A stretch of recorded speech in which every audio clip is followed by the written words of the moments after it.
मैं देख रही हूँ आपके माथे पर तिलक है। समाजवादी पार्टी तो इन सब के विरोधी कहलाई जाती है। छवि खराब करने के लिए ऐसी बातें चलाई जाती है। फिर राम मंदिर क्यों नहीं जाते हैं अखिलेश जी और डिम्पल जी? 2027 की क्या तैयारी है? माननीय अखिलेश यादव जी 2027 में उत्तर प्रदेश के मुख्यमंत्री बने और 2029 में देश के प्रधानमंत्री बने। ये कहा जाता है कि लालू के राज में जो गुंडा राज था वही अखिलेश के टाइम पर माफियाओं का राज था। मुझे बताइए कि मुफ्त की चीजों को बांटने का ये चलन राजनीतिक पार्टियों में क्यों शुरू हो गया? चाहे वो बीजेपी हो, चाहे आम आदमी पार्टी हो, चाहे वो सपा हो, हर कोई फ्रीबीज क्यों कर रहा है? प्रियंका जी, ये सवाल तो आप आदरणीय मोदी जी से पूछते तो बहुत अच्छा लगता मुझे। नहीं, शुरुआत तो अरविंद केजरीवाल ने की ना। समाजवादी पार्टी का हार्डकोर वोट बैंक तो मुसलमान है। नहीं।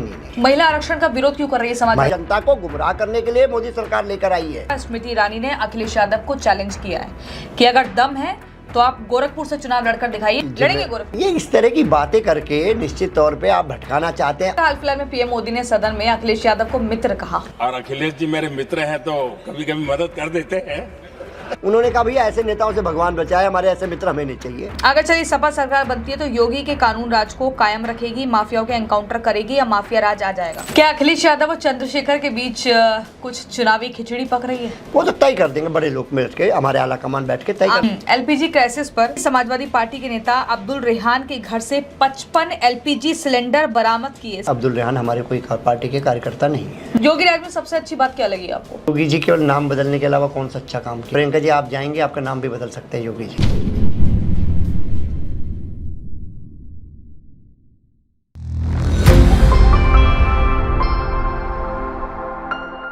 नमस्कार दर्शकों, मैं हूं आपके साथ प्रियंका शर्मा और आज हमारे साथ हैं स्टूडियो में बहुत खास मेहमान जिनका नाम है प्रोफेसर भुवन जोशी। बहुत बहुत स्वागत है आपका। बहुत बहुत धन्यवाद प्रियंका जी। भुवन जोशी जी राजनीति में पिछले 32 सालों से सक्रिय हैं और समाजवादी पार्टी के राष्ट्रीय प्रवक्ता हैं, जिनसे हम ये जानेंगे कि आखिर अब समाजवादी पार्टी की क्या तैयारी चल रही है। लेकिन उससे पहले मेरा एक महत्वपूर्ण सवाल आपसे होगा जोशी साहब कि 32 साल आपने अपनी जिंदगी के राजनीति को दे दिए, इसके लिए मतलब कितना धैर्य आपको रखना पड़ा?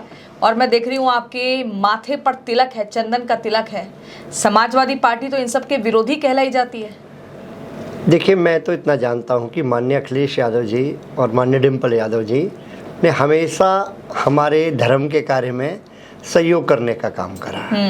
ये केवल कुछ लोगों द्वारा एक छवि खराब करने के लिए ऐसी बातें चलाई जाती है। फिर राम मंदिर क्यों नहीं जाते हैं अखिलेश जी और डिम्पल जी? आपको प्रियंका जी जान के बहुत आश्चर्य होगा कि हम लोग केदारेश्वर मंदिर बना रहे हैं और उसमें मैं आपको बताना चाहता हूँ उसका महत्व क्यों है।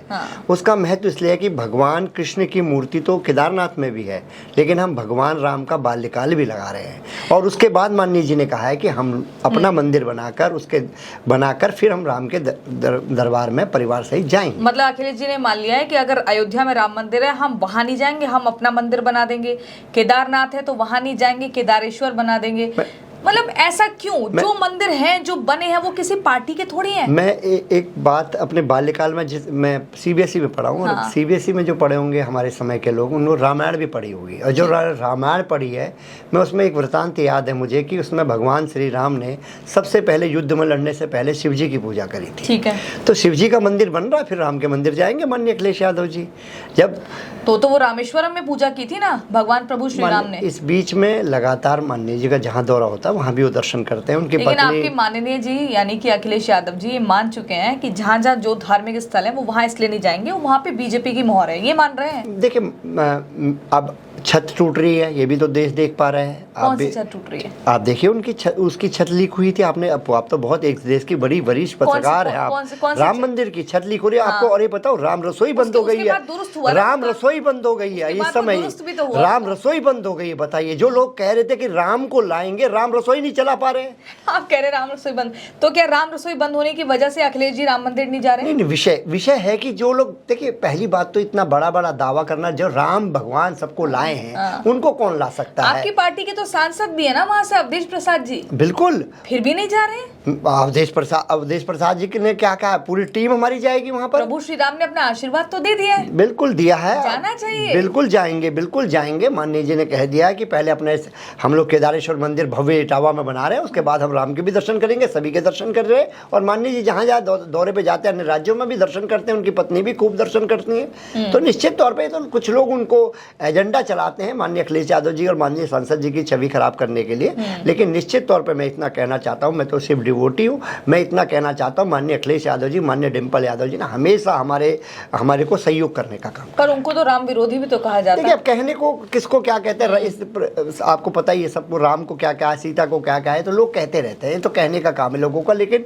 उसी जनता ने, उत्तर प्रदेश की महान जनता ने माननीय अखिलेश यादव जी की पार्टी को, समाजवादी पार्टी को 37 सीटें देकर देश की तीसरे नंबर की पार्टी बनाया। ये भी देश देख पा रहा है। हाँ। और जो बातें कर रहे थे भारतीय जनता पार्टी के लोग, बड़े बड़ी बातें कर रहे थे, बाकी 400 पार की बात हो रही थी, वो कहाँ रह गए, 240 पे रह गए। 80 के 80 की बात हो रही थी, 35 पे रह गए। तो ये किसने करने का काम करा? माननीय अखिलेश यादव जी का विजन, पीडीए का विजन, सामाजिक न्याय, जाति जनगणना, इसने करने का। हम लोग इसके साथ आगे बढ़ रहे हैं और माननीय अखिलेश यादव जी ने इस आंदोलन को पूरे देश का आंदोलन बना दिया है। ठीक है, आपको भुवन जोशी जी को समाजवादी पार्टी ने क्या दिया?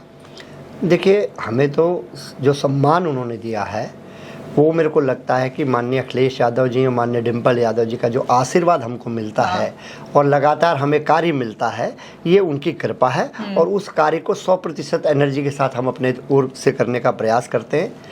2027 की क्या तैयारी है? देखिए, जो 2027 में साफ है कि हम लोग पीडीए की सरकार उत्तर प्रदेश में बनने जा रही है। सामाजिक न्याय, जाति जनगणना, इस विषय पे हम लोग काम कर रहे हैं। ये लड़ाई पीडीए की लड़ाई है। और माननीय अखिलेश यादव जी ने जो पीडीए को कहा, पिछड़ा, दलित, अल्पसंख्यक, आदि आबादी, निश्चित तौर पे ये सब हमारे साथ है। और इस प्रदेश की जो जनता है 2027 में बदलाव करेगी उत्तर प्रदेश की। ये आप किस आधार पे करें? 24 का चुनाव बता रहा है। 24 का चुनाव को यही भारतीय जनता पार्टी के लोग सेमीफाइनल कह रहे थे, पत्रकार भी कह रहे थे। पार्टी की आपको लगता नहीं छवि एक गुंडा राज वाली छवि है? ये कहा जाता है कि लालू के राज में जो गुंडा राज था, वही अखिलेश के टाइम पर माफियाओं का राज था। आप ये देखिए, तो आज बच्चा बच्चा घर घर में डरा हुआ है। देखिए ना, कस्टोरियल डेथ हो रही है, ये क्या किसकी कमी कहलाएगी? योगी सरकार की कहलाएगी? आप ये देखिए, जो महिलाओं के अत्याचार हुए हैं, क्या महिलाओं के अत्याचार भी कौन कर रहे हैं? भारतीय जनता पार्टी के नेता ही कर रहे हैं। देखिए, आप ट्रैक रिकॉर्ड उठा के देखिएगा। और जो वुमेन अगेंस्ट क्राइम में है, उसका रेट क्या है उत्तर प्रदेश में, ये भी देखने का काम करिए। अब तो घटा है। नहीं, अभी तक क्या था, ये भी तो देश देख पा रहा है, प्रदेश देख पा रहा है। अभी तक जो था उसके पीछे तो समाजवादी पार्टी नहीं, अब पिछले 9 साल से समाजवादी, कैसी बात कर रही हैं आप? पिछले 9 साल से क्या स्थिति में थे हम, ये भी देश देख पा रहा है, प्रदेश देख पा रहा है।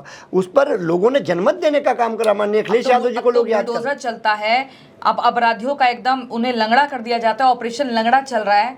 बुलडोजर भी तो क्या धर्म जाति देख के चल रहा है? नहीं चल रहा है। ऐसा है ना, धर्म आप देखिए, उठा के देखिए, धर्म जाति के आधार पर बुलडोजर की कार्रवाई हुई है। अखिलेश यादव ने अभी press conference during election, I agree with your point, but अभी अखिलेश यादव ने प्रेस कॉन्फ्रेंस की, क्यों बोला कि हम अगर सरकार में आ गए तो महिलाओं को 40,000 रुपए सालाना देंगे, 300 यूनिट फ्री बिजली देंगे। अब बिल्कुल सही कहा आपने। मैं आपसे पूछना चाहता हूँ, ये चुनाव का हमारा घोषणा पत्र में शामिल होगा? आप भी तो मुफ्त की चीजें बांटने नहीं, हम लोग, ये चुनाव नहीं चल रहा, चुनाव होगा। वहाँ चुनाव के दौरान खातों में डाला गया। कहाँ चुनाव आयोग? आपकी सरकार होती तो आप चुनाव के दौरान देते ना। चुनाव के दौरान देना, चुनाव आचार संहिता का उल्लंघन होता है। मुझे बताइए कि मुफ्त की चीजों को बांटने का ये चलन राजनीतिक पार्टियों में क्यों शुरू हो गया? चाहे वो बीजेपी हो, चाहे आम आदमी पार्टी हो, चाहे वो सपा हो, हर कोई फ्री बीज क्यों कर रहा है? आप लोगों को काबिल क्यों नहीं बता रहे? आप लोगों को रेबड़ियां बांटने का काम क्यों कर रहे हैं? प्रियंका जी, ये सवाल तो आप आदरणीय मोदी जी से पूछते तो बहुत अच्छा लगता मुझे। नहीं, शुरुआत तो अरविंद केजरीवाल ने की ना। मैं बताना चाहता हूँ आदरणीय, मैं आ रहा हूँ ना, उसी बात पर आ रहा हूँ। जब मैंने कहा तो उसका मेरे पे तथ्य होगा कि अपने औद्योगिक मित्रों के आपने कर्जे कैसे खत्म कर दिए। वो आम आदमी, टैक्स पेयर के, आपके, मेरे, हर सब हमारी देश की जनता के पैसे थे।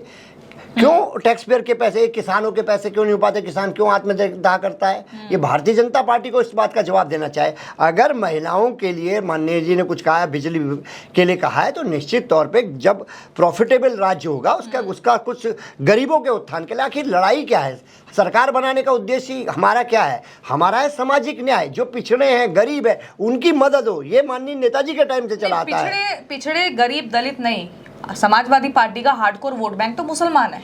नहीं, ये पीडीए का मतलब आप पूरा आपने पढ़ा होगा उसको मुझे अच्छे सब से। पता है, मुझे अच्छे से पता है। नहीं, जो मुसलमान है, ठीक है, मुसलमान इस देश के नागरिक नहीं है, मुसलमान इस देश के नागरिक है, तो वो हमारे डंके पर बोलिए। वो बिल्कुल कह रहे हैं अल्पसंख्यक, हम बोल रहे हैं अल्पसंख्यक माइनॉरिटी की जो समस्या है उनको उठाना कोई गुनाह है? इस देश में माइनॉरिटी की कोई समस्या उठा रहे हैं। और माननीय अखिलेश यादव जी यानी कि समाज में लोगों को बांटने का काम कर रहे हैं। प्रियंका जी, समाज में लोगों को बांटने का काम समाजवादी पार्टी कर रही है कि हम मुसलमान वाले, आप हिंदू वाले, लेकिन बाकी सब।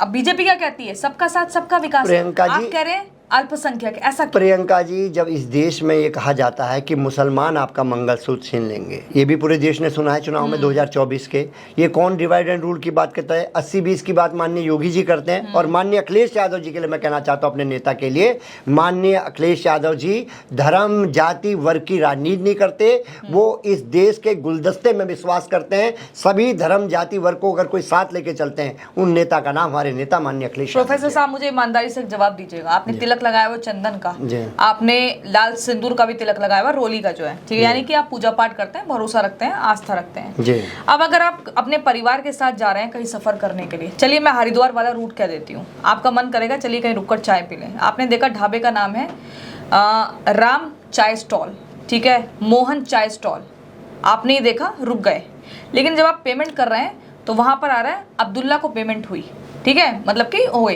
कैसा लगेगा आपको? आपको लगेगा नहीं कि आपके साथ धोखा हुआ है?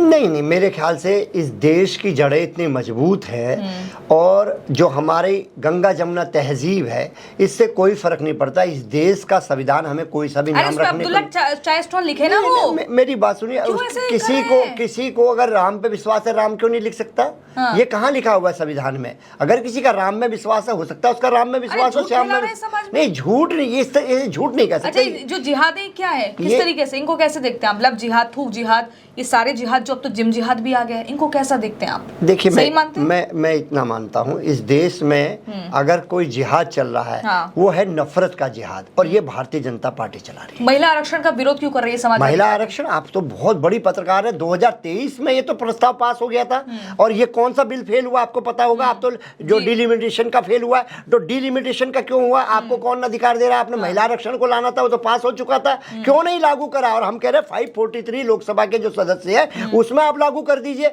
हम समाजवादी पार्टी माननीय अखिलेश यादव जी सबसे पहले सपोर्ट कर रहे हैं, और करा हम लोगों ने, कांग्रेस ने सपोर्ट करा, सभी पार्टियों ने सपोर्ट करा है, 2023 में ही पास हो चुका है। ये जनता को गुमराह करने के लिए मोदी सरकार लेकर आई है। गुमराह नहीं, वो तो कह रहे हैं कि पूरे एकजुट हो गए हैं।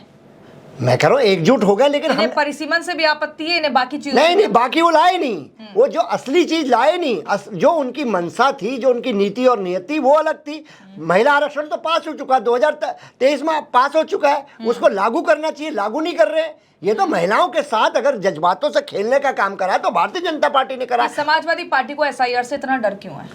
SIR से डर आप लगाइए, सबसे ज्यादा 28,000 फॉर्म हमने माननीय अखिलेश यादव जी ने उनको चुनाव आयोग को भेजने का काम करा उन्होंने, और उन्होंने क्या करा, एफिडेविट भेजने का काम करा। और इस देश की सबसे बड़ी सांसद में, लोकतंत्र के मंदिर में माननीय अखिलेश यादव जी ने आप पत्रकार बंधुओं को सूची भी दी थी कि 28,000 ऐसे मतदाता हैं जिनको काम ये SIR के माध्यम से काटा है इन्होंने। हाँ। और ये चुनावों की गड़बड़ी है। चुनाव आयोग किस तरह काम कर रहा है उत्तर प्रदेश में, आपने देखा? गड़बड़ी है, मैं कह रहा हूँ, आप बंगाल में देखिए, एक सॉफ्टवेयर के माध्यम से SIR की जो प्रक्रिया वो पूरी की गई, 60 लाख लोगों के नाम काट दिए गए। आपने प्रियंका जी संभल का चुनाव देखा था, किस प्रकार एक अधिकारी मुस्लिम महिलाओं पर बंदूक ताने बैठा था? इस देश में ऐसे चित्र कभी आपने देखे? इस डेमोक्रेसी का हनन करना चाहते हैं। नियमों का उल्लंघन करेगा तो नहीं, आप वोट डालने जा रहे हैं। ये सरकार, पहली बार मैं कहना चाहता हूँ, बहुत जिम्मेदारी से आपके चैनल में कहना चाहता हूँ, ये सरकार जो पहले हमारा जो मतदान के लिए, उसके लिए सरकार प्रेरित करती थी। हम लोग भी बहुत पुराने पॉलिटिक्स में हैं, कोई भी सरकार रही हो, हमारी रही हो, हमारे विरोधियों की रही हो, उस सरकार ने हमेशा मतदान को बढ़ाने के लिए काम करा, हमारी पार्टी ने भी बढ़ाने का काम करा। लेकिन आप तो मतदान को घटाने की दिशा में काम कर रहे हैं। जो लोग मतदाता अपने वोट का प्रयोग करने जा रहे हैं उनको रोकने का काम कर रहे हैं। ये आपके लिए, मेरे लिए, डेमोक्रेसी के लिए अच्छा संकेत नहीं है। बीजेपी की कद्दावर नेता स्मृति ईरानी ने अखिलेश यादव को चैलेंज किया है कि अगर दम है तो आप गोरखपुर से चुनाव लड़कर दिखाइए, 35 सीट से तो कोई भी चुनाव जीत जाएगा, आप भी जीत जाएंगे। मैं बहुत लड़ेंगे गोरखपुर? नहीं, मैं उसी विषय को कह रहा हूँ। वो कहीं भी मैनपुरी की कोई भी सीट चुन ले, वो चुनाव लड़ ले। ये इस तरह की बातें करके निश्चित तौर पे आप भटकाना चाहते हैं। आपका अहंकार को देश ने देखा है, आपने किस प्रकार की भाषा एज ए सांसद होके करते थे आप, और आज आपको किसने हरा दिया? राहुल गांधी जी को छोड़िए, आपको किसने हराया? ये भी देश और प्रदेश देख रहा है। ये देश प्रियंका जी कभी भी राजनीति में ये अहंकार को बर्दाश्त नहीं, चाहे वो स्मृति जी के रूप में हो, चाहे वो भारतीय जनता पार्टी के 400 पार की बात हो, चाहे वो 80 की पार को। ये भारत का जो डीएनए है ना, अहंकार विरोधी है। अहंकार को इस देश पसंद नहीं करता है, प्रदेश पसंद नहीं करता है। अहंकारियों को तो जनता ने बहुत सालों से विपक्ष में बिठा रखा है, हमने उसको स्वीकार करा। ऐसा लोग कह रहे हैं। नहीं, बिल्कुल ठीक कह रही हैं आप, बिल्कुल सही कह रहे हैं। हमने उसको स्वीकार करा और माननीय अखिलेश यादव जी एकमात्र ऐसे नेता हैं जिन्होंने 37 सीटें जीतने के बाद, 43 जीते थे हमारी, 6 कांग्रेस 37 हम, 43 जीतने के बाद भी लोकसभा में कहा था कि हमें चुनाव जो है बैलेट से चाहिए। अच्छा, अभी आपने देखा हाल फिलहाल में पीएम मोदी ने सदन में अखिलेश यादव को मित्र कहा। देखिए, उन्होंने भी तो हाथ जोड़ के कह दिया ना कि हमें ऐसे मित्रों से माफी चाहिए। एक ऐसे नेता जब देश के प्रधानमंत्री, उनकी गरिमा में तो उन्होंने भी हाथ जोड़ लिए। उन्होंने कहा भैया ऐसे नेताओं से भगवान बचाए, हमारे ऐसे मित्र हमें नहीं चाहिए। नहीं, लेकिन ये तो आप देखिए ना, कितने वो एक देश के प्रधान सेवक वो ऐसे मित्र शब्द कह रहे हैं, तो इस पे तो अखिलेश यादव को खुश होना चाहिए। नहीं, लेकिन मेरी बात सुनिए, मित्र कहे कि आप मित्र धर्म का पालन कर रहे हैं क्या? कभी आपने ये जो इतने सारे बिल आए, इनके आपने व्यवस्था बनाई, कभी उनको विपक्षी लोगों को साथ में लिया? ये भी तो देश देख पा रहा है आपके। अभी जब आपने देखा कि महिला बिल जब गिर गया तो उसके बाद योगी आदित्यनाथ ने पैदल मार्च किया अपनी पूरी कैबिनेट के साथ, लेकिन इस पर अखिलेश यादव कह रहे हैं कि ये प्रैक्टिस है विपक्ष में बैठने की। ऐसा क्यों? मैं प्रियंका जी कल लखनऊ ही था और जब मैं अपने पार्टी ऑफिस जा रहा था तो उस यात्रा को भी मैंने देखा और उसकी वजह से जो पूरा जाम लगा है, आम जनता की सरकार कहने वाली, उसकी भी हवाई उड़ गई है। और किस प्रकार सरकारी लोगों को लाकर ये अपनी रैलियां कर रहे हैं, ये पूरा देश और प्रदेश आप सुनिए, मैंने पिछली बार भी देखा था चुनावों में प्रचार में आप भीड़ को ले आओ, वो कोई क्राइटेरिया नहीं है जीतने का। लोगों की इमोशंस को भी तो पकड़ना है। अब लोग भाई वाली सरकार थोड़ी चाहेंगे कि जिसके राज में उन्हें डर लगे, बहन बेटियां सुरक्षित ना हो, ऐसे लोगों का कहना है। मैं बहुत अच्छी बात लगी आपने कहा भाई वाली सरकार। भाई वाली तो माननीय मोदी जी को, योगी जी को देखना पड़ेगा कि वो उनके स्वजाति कितने अपराधी हैं। आप अपराधियों का सफाया हो गया। अरे आप चुनाव आयोग के हलफनामों को देखिएगा, सबसे ज्यादा अपराधी के भारतीय जनता पार्टी के सांसद हैं और विधायक हैं। आप देखिएगा, तो चलन बहुत पुराना चला रहा है। आप देखिए ना, भारतीय जनता किसकी सरकार रहेगी, समाजवादी पार्टी, बसपा हो गई, कांग्रेस हो गई, सब में मैं तो और भी कह रहा हूँ, आप रेप के केसों के भी देख लीजिएगा, भारतीय जनता पार्टी उसमें भी अव्वल निकलेगी। तो ऐसा कौन सी पार्टी है जिसमें वो अव्वल? मैंने कहा अव्वल निकलेगी, यानी कि दूसरी पार्टी के भी है ना। मैं कह रहा हूँ अव्वल निकलेगी। यहाँ तो ये हो रहा है कि अगर तेरी शर्ट पे दाग है तो चल मेरी पे थोड़े कम है, तेरे पे ज्यादा है, पर सवाल ये है कि किसकी शर्ट साफ। लेकिन ये भी बात है ना कि आप उसके बाद बेटी बचाओ बेटी पढ़ाओ की बात करेंगे और ऐसा हसर होगा। ये भी तो देश और प्रदेश, तो चांद पे जा रही है, बेटियां चांद पे जा रही है। लेकिन आप ये देखिए कि बेटियों की स्थिति क्या है। पहलवान बेटियों को भूल गई आप, कैसे रगड़ के मारा था भारतीय जनता पार्टी की सरकार ने दिल्ली में, भूल गए क्या? धरने पे तो बैठे थे वो। इंसाफ दिलाने का काम किया, इंसाफ दिलाने का क्या काम करा था उनको? पहलवान कमेटी बनी। मैं बता रहा, माननीय मोदी जी ने क्या करा, जब वो पहलवान बेटियां जब पदक जीता के आई तब उनका सम्मान करने का काम करा। लेकिन उफ नहीं निकला मोदी जी के, जब वो उनकी पिटाई हुई है पहलवान बेटी के, तब वो बेटियां नहीं थी। वो अपने हक के लिए, आवाम के लिए, आप भी एक बेटी हैं, हमारे घर में भी बेटियां हैं, अगर वो अपने हक के लिए कोई बेटी लड़ती है तो उसके लिए मोदी जी को बोलना चाहिए। ठीक है, अब मुझे बताइए, चुनाव नजदीक है 27 का, ऐसे में अब ये दोनों जो हैं, दोनों भाई एक साथ दिखेंगे? बिल्कुल, माननीय अखिलेश यादव जी ने साफ कह दिया कि राहुल गांधी उनके साथ रहेंगे। बिल्कुल, इंडिया गठबंधन के साथ, कांग्रेस के साथ। और माननीय अखिलेश यादव जी जो गठबंधन धर्म है उसके अगर कोई पालन करता है, मतलब जय वीरू की जोड़ी हम देखेंगे। देखिए, मैं आप इतना कहना चाहता हूं, जो इंडिया गठबंधन के तहत चुनाव लड़ा जाएगा, माननीय अखिलेश यादव जी ने कह दिया है, और निश्चित तौर पे जो परिणाम है उस सुगंध आपको दिखेगा। कांग्रेस को कितनी सीटें देने वाली है? वो तो तय कर देंगे, बड़े लोग बैठ के, हमारे आला कमान बैठ के तय कर लेंगे। तो कोर टीम में ही है, नहीं, देखिए, मैं एक सम पार्टी का एक सामान्य कार्यकर्ता हूं और मैं इसी हैसियत में रहता हूं, और जो माननीय जी अखिलेश जी काम दे देते हैं उस काम को हम निष्ठापूर्वक। अच्छा, ये बताइए, बीजेपी सपा पर यह आरोप लगाती है कि आप मुस्लिम तुष्टीकरण की राजनीति करते हैं। मैं एक बयान बताती हूँ। अखिलेश यादव मुस्लिम महिलाओं के लिए जो आरक्षण मांग कर मुस्लिम तुष्टीकरण का जो घिनौना खेल खेलना चाहते हैं वो संविधान विरोधी है। केशव प्रसाद मौर्य का कहना है। देखिए, केशव प्रसाद मौर्य जी की तो उनकी बात क्या कहना, जो व्यक्ति अपनी सीट हार जाए और बैकडोर से, लेकिन डिप्टी सीएम है भाई, प्रदेश के उप मुख्यमंत्री हैं, बैकडोर से बने हैं, जिम्मेदार पद पर बैठे, बैकडोर से बने हैं, और किस तरह का आचरण उनको मुख्यमंत्री जी देते हैं, ट्रीटमेंट देते हैं, वो भी प्रदेश और देश उसको भी देख पा रहा है। लेकिन आप ये बताइए कि आपको क्यों मुस्लिम महिलाओं के लिए आरक्षण चाहिए? हम तो ओबीसी के लिए भी कह रहे हैं, आपने वो बात तो नहीं बताई। ओबीसी के लिए मांग रहे हैं, हमने कहा कि ओबीसी महिलाओं को मिलना चाहिए, हमारी जो मुस्लिम महिलाएं उनको मिलना चाहिए। क्यों, क्या उनको अधिकार नहीं है बढ़ने का? क्यों अंबेडकर साहब ने जो व्यवस्था बनाई है उसके तहत काम हो? और हमारी जो पिछड़े बेटियां हैं, जो हमारी पिछड़ी माताएं हैं, उनको भी आगे बढ़ने का हक है। मुस्लिम बेटियों को भी बढ़ने का हक है, मुस्लिम माताओं को भी बढ़ने का हक है। अगर चलिए सपा सरकार बनती है तो योगी के कानून राज को कायम रखेगी, माफियाओं के एनकाउंटर करेगी, या माफिया राज आ जाएगा? बहुत जिम्मेदारी से कहना चाहूँगा, सामाजिक न्याय होगा, जाति जनगणना होगी, पीडीए की सरकार होगी, और हम लोग युवाओं के लिए, किसानों के लिए, मातृशक्ति के लिए, इनके लिए काम करने की। आपको लगता है कि सपा की सरकार कभी आएगी प्रदेश में? ये मैं तो प्रवक्ता भी हूँ पार्टी का, तो मैं आपको बताना चाहता हूँ कि 2024 में जो हमारे पत्रकार मित्र हैं वो हमें 3 और 5 सीटें दे रहे थे। मुझे अच्छे से याद है, मेरा गणित इतना खराब भी नहीं है, 3 और 5 सीट देख रहे थे। हो सकता है तब मोदी से नाराजगी हो और अभी योगी से नाराज ना हो जनता, क्योंकि वो देश का चुनाव था, ये राज्य का चुनाव है। अब तो परिणाम, अब चुनाव की ओर उत्तर प्रदेश जा रहा है, आप भी यही है, हम भी यही, तय हो जाएगा। मैं पूरी तरह आश्वस्त हूँ कि पीडीए की सरकार बनेगी, माननीय अखिलेश यादव जी मुख्यमंत्री। अच्छा, यूथ अगेंस्ट माफिया एक संगठन है, इसमें क्या हो रहा है कि अखिलेश के राज में जो माफियाओं को एकदम एक संरक्षण दिया गया, वो काले चिट्ठे जनता के सामने लाने का काम किया जा रहा है, लेकिन उन्हीं लोगों को अब धमकाने का प्रयास किया जा रहा है, उनके अंदर दहशत फैलाई जा रही है। तो ये सब क्या है? दहशत फैल रही है, सरकार क्या कर रही है? मैं तो आपसे पूछना चाहता हूँ, कौन दहशत फैला सकता है? के लोगों को डरा क्यों रहे आप? नहीं, हम क्यों, फिर सरकार क्या कर रही है? अगर हम डरा रहे तो सरकार क्या कर रही है? सरकार किसकी है? योगी जी की, मोदी जी की सरकार है, फिर भी वो डर रहे। इसका मतलब तो जो इनके वादे हैं वो सब झूठे हैं, ये जो बड़ी बड़ी बातें करते हैं सब झूठे। सरकार क्या कर रही है? सरकार का क्या काम होता है? कोई किसी को डरा ना सके, कोई किसी को कह ना सके। और निश्चित तौर पे ये जो भारतीय जनता पार्टी के एक ग्रुप के तहत ये लोग आते रहते हैं, चुनावी मौसम में ऐसे लोग कई ये संगठन बनाएंगे भारतीय जनता पार्टी के लोग। ये भारतीय जनता पार्टी का संगठन लोग हैं, इनका कोशिश ये रहती है कि किसी प्रकार पीडीए के नायक माननीय अखिलेश यादव जी की छवि को खराब कर सके, उसके लिए करोड़ों रुपए बहाते हैं भारतीय जनता अगर चलिए सपा जीत गई तो मुख्यमंत्री कौन होगा? डिम्पल यादव? माननीय अखिलेश यादव जी पार्टी का चेहरा है, पार्टी के नेता है, निश्चित तौर पे माननीय अखिलेश यादव जी मुख्यमंत्री हैं। माननीय डिम्पल यादव जी हमारी सांसद है, माननीय सांसद है मैनपुरी से। आपकी बातचीत अच्छी होती है क्योंकि वो भी उत्तराखंड से, आप भी उत्तराखंड से। उत्तराखंड में उनका एक कार्यकर्ता हूँ, बस केवल माननीय मेरा इतना ही है माननीय सांसद जी से और माननीय अखिलेश जी। अभी आप कल ही मिले अखिलेश जी और डिम्पल यादव? मैं अखिलेश जी से मिला था, पार्टी के कोई काम के तहत मैं उनसे मिलने गया था। क्या बातचीत हुई?